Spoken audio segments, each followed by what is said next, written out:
Tutsi ama Abatutsi ninba sida uu yaqaan waa qowmiyad ka mid ah qowmiyadaha dega bariga Afrika, gaar ahaan wadamada ay ka mid yihiin Rwanda, Burundi iyo Democratic Republic of Congo.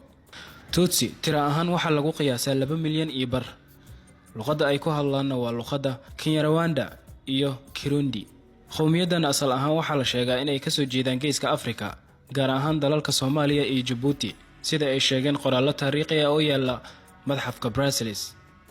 Haddaba waxa kale oo jirta in dadka Tutsiga in badan oo ka mid ah ay aaminsan yihiin inay ka soo jeedaan geeska Afrika. Dhanka kale markaan ka eegno bulshada Soomaalida, cayaar dhaqameedyadooda xilliyada arooska oo kale, dumarkayna waxay yiraahdaan Abatutsiga abbaan u lahayn, ardayda wacanna abbaan u lahayn. Tanna waxay noo iftiiminaysaa inuu jiro xiriir fac weyn oo ka dhaxeeya Tutsiga iyo Soomaalida. Waxaa laga yaabaa dad badan oo adigana hadda muuqaalkan daawanaya ka mid ah inay rumaysan waayaan, laakiin meel dhow aan ka tuso, tusaale yarna aan ku siiyo. Soomaalida waxa ku jira qowmiyad la yiraahdo Bantu. Isweydiintu waxay tahay Bantu ma Soomaaliba? Jawaabtu waa maya. Hayaabin aan wax yar kaaga sheego. Bantu waa qowmiyad asalkeedii degta bariga Afrika, gaar ahaan Niger, Congo, Kinshasa iyo DR Congo. Laakiin maanta dadka aan Soomaali Bantuga u naqaano waa Soomaali dad ahaan iyo diin ahaanba.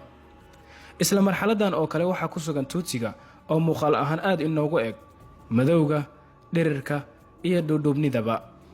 Aniga laftigay ka Abuukar ahaan oo barnaamijkan idin soo tabinaya hadda ka hor sanadka marka uu ahaa 2008 mar aan dalka Kenya safar waxbarasho ku joogay ayaan maalin dalxiis u aadnay ani iyo koox kale magaalo lagu magacaabo Malindi.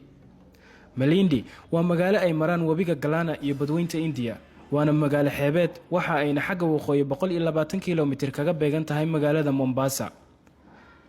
Maalinka mar aan ka soo laabanay safarkeeni dalxiiska ahaa ayaa gaariga nooga halaabay wadada, kadibna nin aan Soomaali muuday kuna dhaaran karay markaa inuu Soomaali ahaa waaba haddii leegu dhaariye noo istaajiye gaari xamuul ah, kadibna isagoo ku hadlaya luqadda Kiswahiliga nagu yiri soo fuula gaariga, dad walaalahay ayaa tihiin, wadadana idinkagama tegi karee.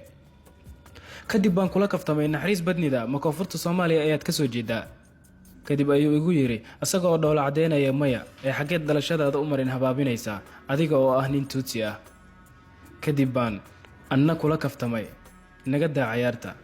Isaga oo wajigiisa cara ka muuqata ayuu igu yiri hadda warka ii kala saar, soo Tutsi maahid? Maya baan ku yiri Soomaali baan ahay. Kadib baa isaga oo guryamaya inta gaariga marshada gashtay dhaqaajiyay, anigana meesheeda ayuu yaab iyo amakaaga igula dhacay. Dadka wax qora waxa ay sheegaan Tutsiga inay yihiin dad Soomaali ahaa, kana mid ahaa boqortooyadii Ajuuraan ee ka talin jirtay inta badan dhulka Soomaalida degta. Waxayna sheegaan boqortooyada mar ay dagaal la gashay Oromada iyo Boortaqiiska qarnigii 15aad marka ay Oromada waday isballaarin dhuleed.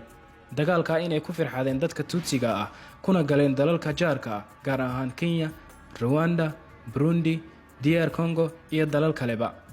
Haddaba daawade aan ku weydiiyo su'aasha maanta, maxaa fakara oo aad ka haysataa qowmiyadan Tutsiga ah?